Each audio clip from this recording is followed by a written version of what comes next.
Hello everyone, welcome to our channel. In this tutorial, I will show you how to change your mouse cursor Windows 11. This is very easy, so let's start. First, search here, control panel, then open it. See here, make sure this is large icons, and then click on mouse.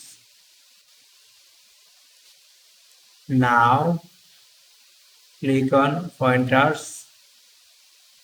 See here there are some free default scheme, or you can customize from here.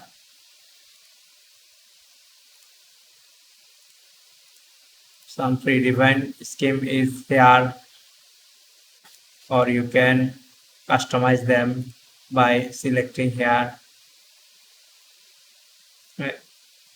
and then select browse. See here there are a lot of cursor option. You can select anything.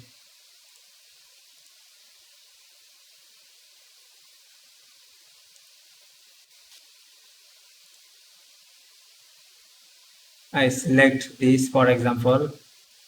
Now click on apply after customizing and then click on OK. See here the mouse is changed. That's it. I hope you enjoy this tutorial. If you enjoy this, please like this and as well as subscribe our channel. Thank you.